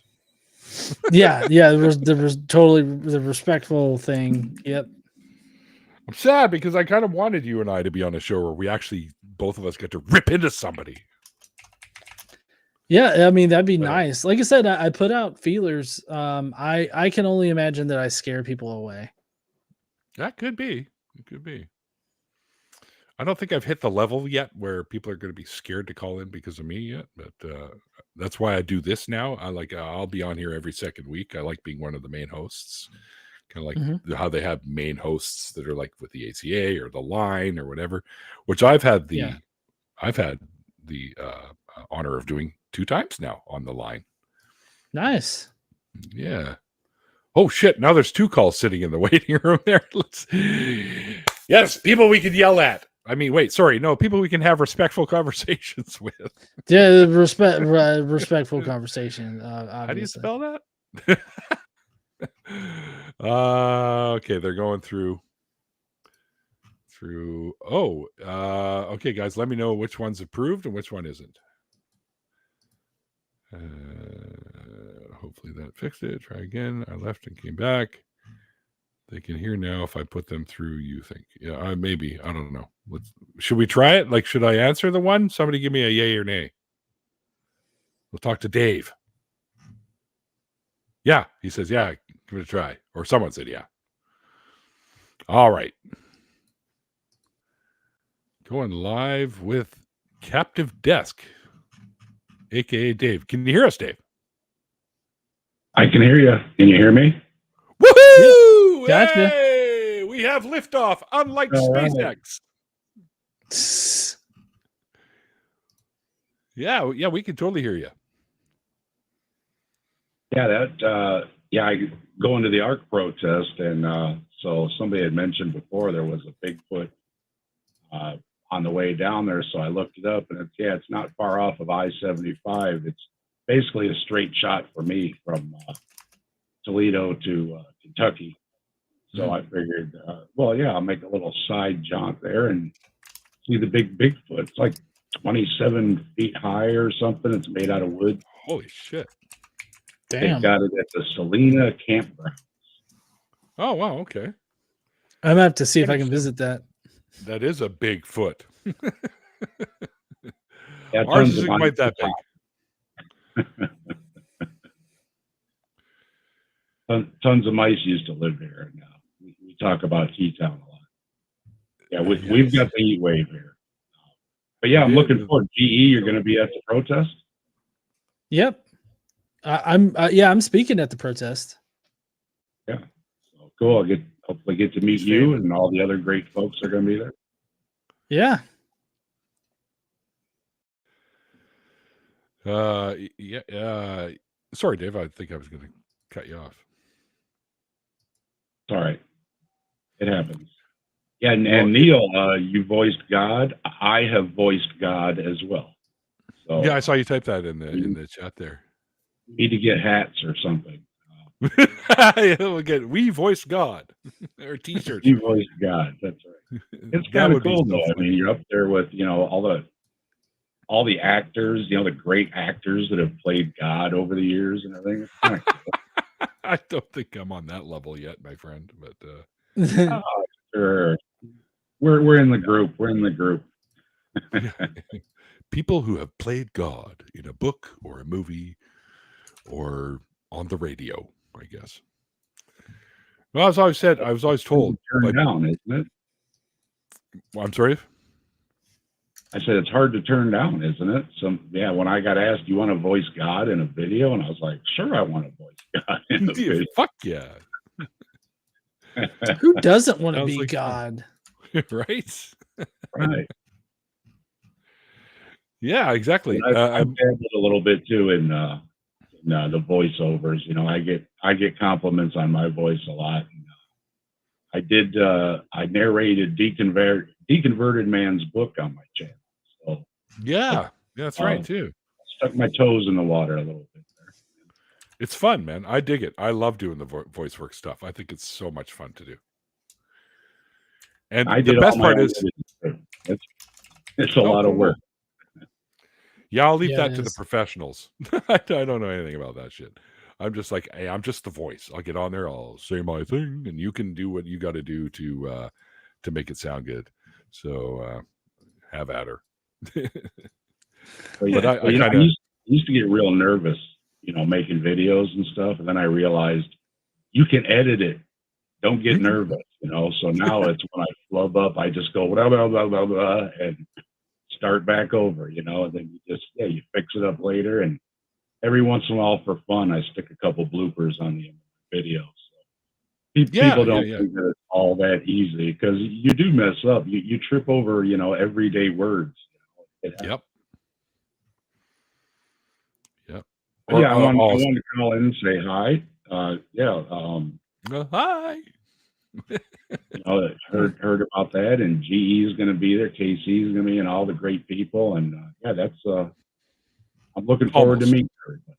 So see you all in 2 weeks, and until then, have a good one. I won't be there, Dave, but I'll be there in spirit. How about that? I know you will be. All right, next time you're in my neck of the woods, we'll go see the Bigfoot statue here, okay? If I'm up there, you're my first call, man. All right, cool. Right on.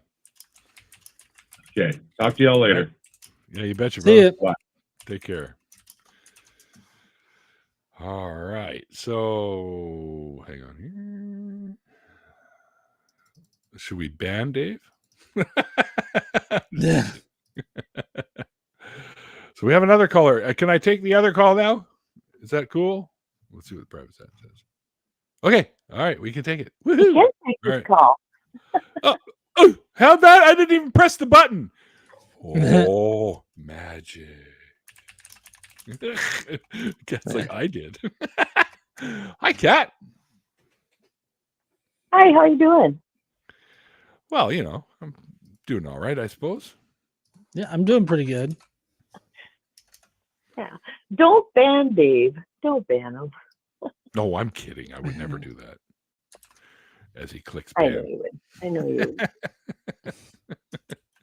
Well, it's 90 plus degrees where I am right now. Ooh, geez, you guys got the heat dome going on? We have a nice God. Yeah. He's very upset with what we're doing here. I think so. Well, and rightly so. Well, yeah, I mean, if he's real, he should be, right? Y'all are there turning my children away from me. You evil devil worshipping. Yeah, whatever. Yeah, let's put it this way, Kat. If he was real, he could put a stop to this at any time he wanted to. Mm-hmm. Oh, yeah. Yeah, no doubt. No doubt. And I would not have to kill ants anymore. They would just stay out of my house. and That's right. live their merry little lives, things like that would be happening. Yeah. You know, that's not the way it is. Nope. Yeah, it just got so hot out. I brought a couple plants in my house that were just little babies I haven't planted yet. And evidently some ants moved into the pots. And they started coming Wow. out. That's no. crazy. So far, yeah, been now I have an lucky, ant no ants here. here. Pardon? I said, so far we've been lucky. There's no ants here. So. Oh, well, I live on a lake and there's like billions of them. Oh, we got them outside. They just haven't found my goodie stash yet. Oh. Yeah, they find their way in the house here, unfortunately. Oh, yeah. But bringing plants inside right now is a good way to get them in your house. So heads up, everybody. Anyway, I kind of wanted to have a conversation with you guys a little bit about like what were your, if you can remember your earliest experience of being introduced to God, or if you thought of a God by yourself when you were little, and about how old were you? Well, I've never been introduced to God because he's not real, so that's kind of an impossibility. But I think my first introduction to the concept of God, I imagine it's when I was really, really young. My memories only go back so far. There's a couple of early ones that are traumatic memories, go figure. But like the first time I got stung by a wasp. Anyway. Really? Yeah, I was in my stroller. My mom had to run back in the house to grab some, I don't know, some juice or something, and she just left me out on the lawn, and I guess one landed on me, and I went to touch it, and it stung me. So that was bad. Oh. Yeah, I think I was 3, 2, something like that. I don't know, but that's my earliest memory. But your earliest memory of like, how about like when you first went to like church? What was your thoughts of it? I mean, can you remember what you thought about it? Well, my first venture into a church was with Jehovah's Witnesses, and I thought it was a fucking joke. And then we did the funny thing is I was raised Jewish, so it was always synagogues for me. And my whole life we've been going to synagogues when I was little. My first introduction to the whole God concept would have been at what we call Hebrew school, right, where they teach you about the biblical stories and how much of a dick God was back then. And so I think that would be my first. And I remember being in those classes asking questions that they didn't like. It's like, how like one of the ones that blew me away was the whole Samson and the hair and the cutting and you lose your strength. And I'm like, how the fuck does that work? And they couldn't answer. And the whole thing, well, how do you get every animal species on the planet? Does that include the fish? Are we talking about the ants too? Like, what do we mean? What about all the birds? The birds you didn't need to do because they can fly, right? So, and they were like, holy shit. So I got put out in the hallway a lot because of my disobedience and then my bad questions. So I don't really think I was really ever a believer that there was something there. I wanted to believe because I wanted to ask God for, I had a friend who had some ligament issues in his legs. So he had to walk around in this A-frame thing. And I thought that was the most horrible thing ever. And I thought I would pray to have God fix my friend. I mean, ultimately what they put him in worked and he got better and they were able to straighten stuff out and whatnot. So, but that wasn't God, that was medical science. But anyway, I don't think I was really ever a hardcore believer, but I would say it's probably 4 or 5 years old in the first days of going to Hebrew school where the whole God concept started to sink in for me. What about you, John? Well, so me growing up in the South here in America, I don't have like any kind of recollection of like my first encounter with any kind of religious belief because it was just always present. So like the earliest thing that I could think of, God was sort of like one of those facts of reality that I just accepted because my parents told me so. So like when I was younger, I went to Catholic church. I would go to like the masses and all that kind of stuff. Like my earliest memories are of like a Catholic private school and being forced to go to church and read out of the, the religious workbooks and everything like that. So, I mean, I guess it was just, for me, it wasn't anything spectacular. It was just like, oh, this is reality. And I guess that's what I have to worry about. Allegedly. Yeah. I find it interesting how varied everybody's can be. Like, I know I was baptized when I was really young, but like my first recollection, my mom brought me to church and it was Easter, and I think I was around like maybe kindergarten age. And I remember going to that church, and first of all, just being freaked out by the building because it was so weird, with the pews and everything, and all that stuff, and the way that people were acting. And of course, I didn't have the words to explain it, but I would have said a cult. Yeah, that's what I would have said if I knew what that was. Technically, they are cults, all of them. Right, and it was very scary to me. And I can remember them talking about the Jesus guy, coming out of this tomb and going up to heaven, about God and all this.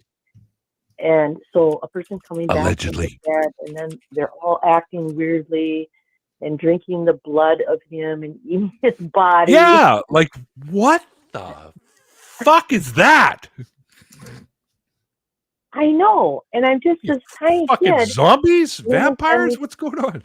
Yeah, it was terrifying.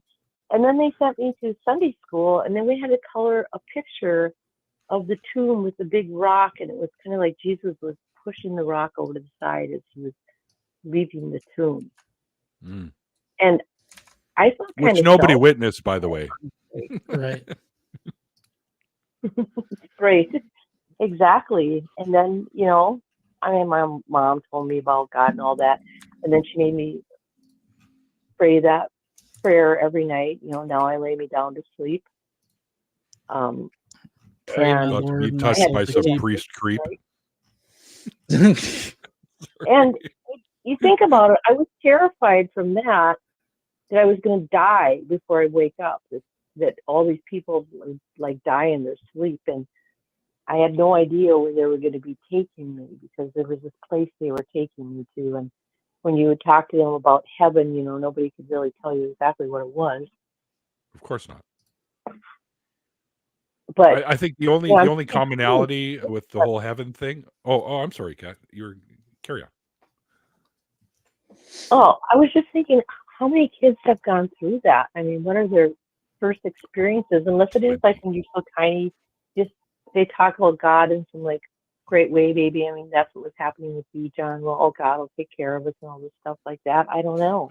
But to me, it was like walking into this cult room full of these people dressed strangely and acting strangely and all saying the same words together and singing these creepy songs, This man dressed in this weird ass robe up in front of this giant cross, I don't know. I thought it was creepy as hell. Yeah, the way you kind of talk about it makes it sound creepy as fuck for sure.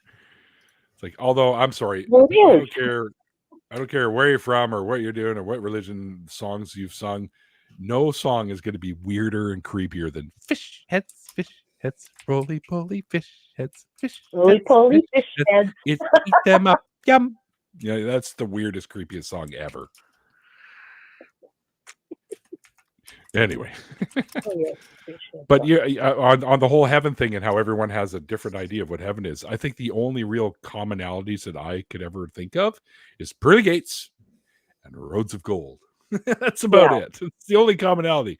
In some you get a mansion, in some you don't, in some you know there's how many virgins or whatever. And I love that cartoon where the guy goes through and the virgins are all there and they're all like nerds in Star Trek uniforms and on computers and stuff like that. That's fucking too funny. Anyway, it is crazy. And then I can remember I grew up Lutheran, and in third grade they give you a Bible.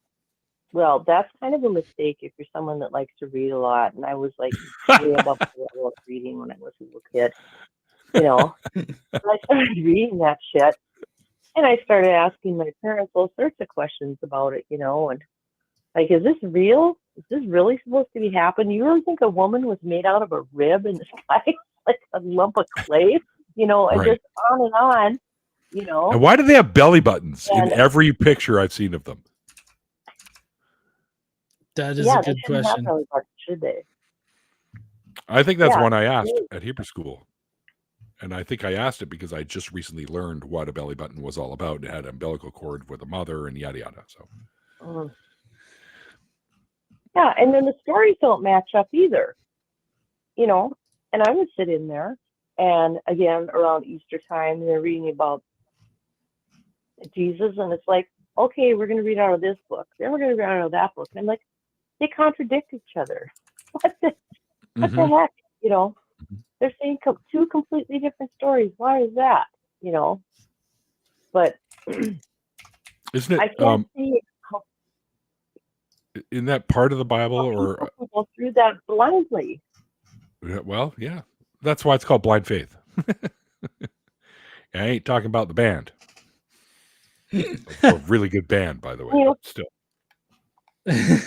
For a while, I mean, I believed it because everybody else around me believed it. And so I thought, well, Yeah, you didn't want to be the oddball, right? That's part of it. Right. How could it be the only one? You know? And then if I don't believe it, I'll burn in hell. You know? Yeah. That's like that's like a merging of Pascal's wager and argumentum ad populum. Well, everyone believes it, so it must be true. And if I don't believe it, I'm going to go to hell. Exactly. You know? But it's like, you know, like with every other atheist, a whole lot of stuff just doesn't add up. And it's like the stories are crazy. And on top of it, what does the God in the New Testament have to do with the God in the Old Testament? You know, and I brought that up to my mom too. I said, these seem like two completely different gods. How can this be the same God? What does this 3-in-1 shit mean anyway? I don't even understand how that even works. And they could never explain that to me. Pastor could never explain that to me to my satisfaction. I know. And then you get volume 3 where God changes his name to Allah. Yeah, I never understood the Trinity either. Like that's a totally nonsensical concept, and I don't know why people are convinced of it. It's ridiculous, is what it is. They're one person, but they're not one person. And where are they even getting it from in the Bible? I don't see. I never saw anything in there that talked about it. So it's like, so what is this?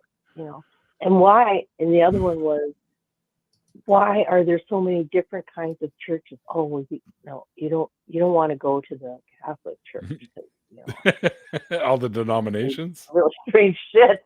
Yeah, it's like, well, why do we have? You know, and what about? It blows me away. Calvinists? Oh no, you don't want. I don't even want to talk about Calvinists. Well, they are crazy, but it's like all these questions. My poor parents. But it's like, you know, you're putting me through this every single Sunday. I deserve to know some answers to these questions. Is the way I felt about it. What's this now? And it doesn't did you work. like to go to church? Did I? Well, I went to synagogue. Like we did the Friday night Shabbat services and whatnot. And I used to like to go because all my friends were going to be there. All my Hebrew school friends were going to be there, all little Jewish kids. And we'd hang out. And the food was amazing. And by the way, that was the very first place, I should say, that I ever tried coffee. I was 11 years old, and I've been hooked on this shit ever since. Of course, back then I put like this much coffee, that much cream, and that much sugar. So it's more like coffee ice cream in a cup that melted. Yeah, well, I did like the Lutheran church basement foods that they had, the church ladies had. Those were good. It was all about the food. Some of the best hot dishes ever, which you may call a casserole. I don't know. It depends on where you live. It just a little thing of advice for you folks. I don't know if you got any Jewish bakeries around there, but if they make this sweet challah, which they have the knotted type or the round type, Any one of those, either one of those. You buy the sweet type challah, take that home and make French toast with it. You'll thank me later. That does sound good. I don't know what it means, but it sounds really good. It's so good. So Just the a sweet hint of French vanilla toast in there one? with the egg and a little bit of cream. Mix it up. Coat the shit out of that bread. Fry that shit up, and it's the best fucking French toast you'll ever have. Make nice Oh. thick slices too, like that Texas toast. You know, I had a dog that unfortunately passed away this spring because she ended up getting bone cancer. I'm But so when sorry I to hear. adopted her, every day from the day I had her, which was January of 2020, she got a piece of French toast. Aw, Your treat. can I be your dog? She was spoiled rotten. Yes, there were 2 cooks in town that used to make her up batches of French toast. That's So she cool. had French toast for every day of her life while she lived with me, which was a That's wonderful thing. So when I come back from work, she'd always expect me to give her that piece of French toast. That's Which is really a cool. nice way to greet your dog. And I'm sure Mhm. if there I are may have dogs to- out there listening to this right now, they're calling you a good human. She may have broken the record for eating the most French toast of any dog on the planet, I'm thinking. Oh wow!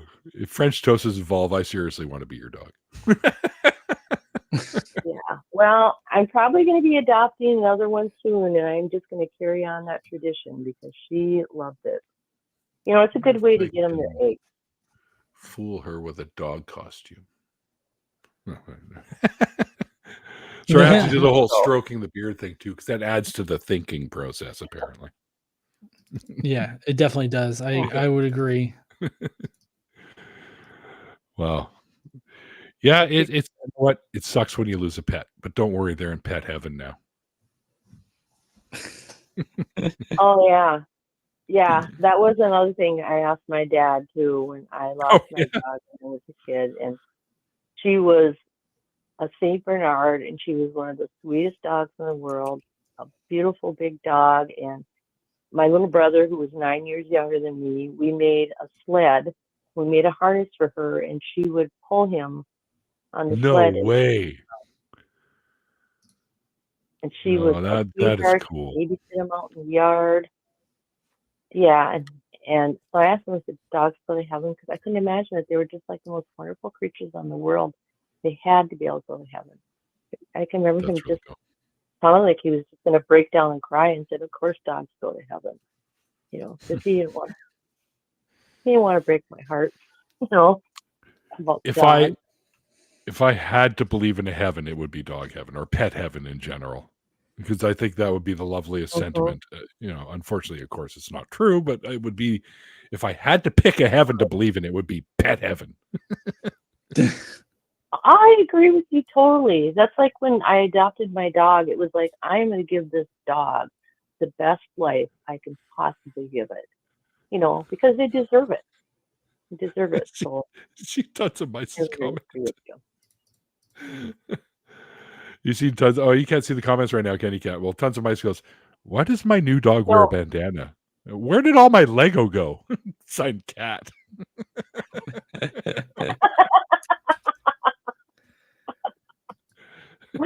Oh my gosh. Well, Neil, I'm sorry, but I'm thinking of adopting a female dog. That's okay. I can get neutered. I had a ex-racing greyhound, and that was the last dog I had, and she was just the biggest sweetheart in the world. And Greyhounds are really cool. I had no idea how different. Yeah, I had no idea how different sighthounds were from other dogs, and now it's just kind of like you can't go back once you have one. Greyhounds are really, really good distemperament usually. Same with Afghans, but Whippets, on the other hand, they're fast assholes. I had one growl at my dog when I was taking her on a walk, a Whippet. Yeah, and kind they're of lunged nasty. at her. And of course, so my dog, he hid behind me. You know, I'm like my dog's protector. She was not my protector. She'd either hide behind me or she'd freeze. Because Right. greyhounds typically freeze if they're scared, or they'll Yeah, run. they're pretty You can't timid let animals. them off the leash anyway. So, because they pass all the cars by you, you know. But Mhm. Yeah, no, I swear. that was the other funny thing. Yeah, they're just so passive that it would kind of bring out the bad in the aggressive dogs when I take her for walks. And she could see them from a long ways away and know their temperament, and she'd freeze because they have great eyesight. Yep. Yeah. Yep. How about a quick question that we can ask you before we close this out? Sure. Which of your beliefs that you once held that you now know is nonsense? Which belief, like other than the religious stuff, did you hold on to and want to hold on to because you really liked it?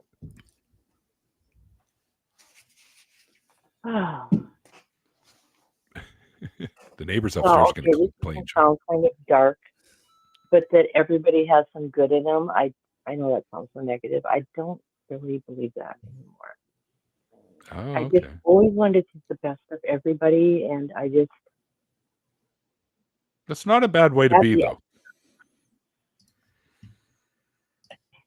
I think if more of us thought that way, we'd actually have some of our better qualities come out because everyone thinks that, well, let's bring out the best in everybody. And I think when you think that of people, the chance rises a little bit that you might be able to bring out the best of people. Yeah, that's true. That is very true. But that would be it. And if anybody in here that's young and, beware, because there's a lot of wolves in sheep's clothing out there. Oh, yeah. Yeah, that's for sure. But it was nice talking to you guys. Although, John, you did not talk very much. Are you texting?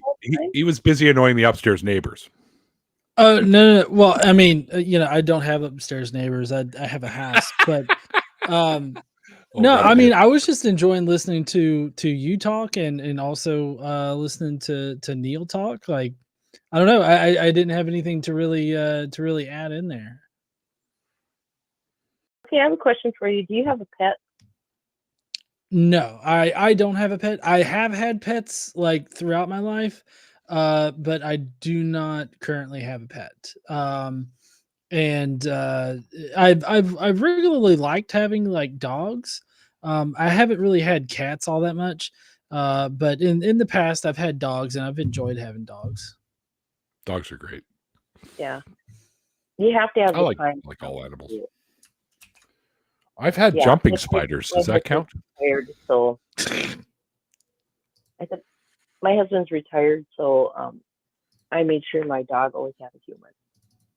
So that's cool. That's the thing. You gotta have the time for him. Yes, well, yes, you do. Thanks for talking to me, and I hope you guys have a great night. Yeah, you too, Kat. Love you too. Bye. All right, I think we've gone past the 2-hour mark here, and a few calls. Of course, people we know, but it's always fun to talk about people talk to people we know. Well, they're gone now, so we can talk about them. But I mean, it's always fun to just have some folks call in and talk about whatever they want. Oh yeah, I love having good friendly conversations with some of our friends and people that we know. Like those are always great conversations to have. I mean, it doesn't always have to be contentious. Yeah, right. Exactly. The contentious ones happen when they need to. That's fucking for sure. But for the most part, having pleasant conversations is much more fun, in my opinion, because you can, you get to talk and laugh and have a few, yucks here and there, and I think that's more fun. But John, you haven't had a dog in a long time. I'll tell you what, I'll be your pet for the weekend, and I'll bring a leash and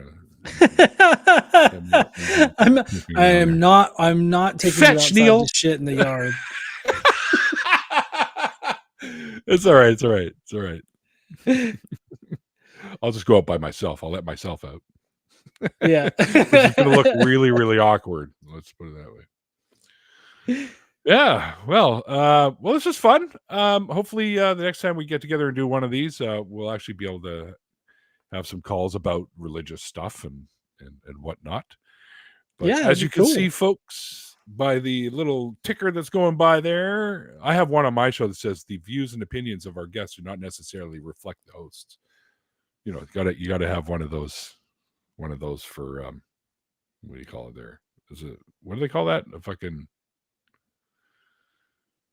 I want to say rider for some reason, but that's what a star gives them when he goes to take a job. I need M&Ms in my room. I need, but that's not it. But so you don't get in trouble. You need one of those. Anyway. Yeah. Disclaimer. That's the word. Disclaimer. That's right. You see, kids, when you get old, the brain doesn't work as much anymore. So you end up sitting around your house going, "Get off my lawn!" And there's nobody there. But we don't want to give huge thanks to our awesome patrons and members and stuff. Paul Cammish, Karen Butcher, HellsBells, Logan Fisher, Amanda McLeod, Jamie West, Sydney Davis Jr., although her name's different now, I believe, because she got married. Eric Ozols, Tara S., Rion, D. Murphy, Dan D., Shannon Gray, Michael Wiseman, Bass Thrasher. I love that one. Bryce Roney, Jenna Mew, Deborah Grace, Sunny Shell, Phil Calderone, and our members include Cynthia McDonald and Kelly Lachlan, which you guys probably know from the nonprofit show that I used to do all the time and for some reason don't anymore. But anyway, reason being my life got pretty hectic at the time. But thanks everyone who called in. Have fun chatting with you. Of course, Let's Talk will be back next week with some other fantastic guests. So hope you guys tune in then. And we'll see you guys later. Bye, everybody. This is Skeptic Haven. Let's talk.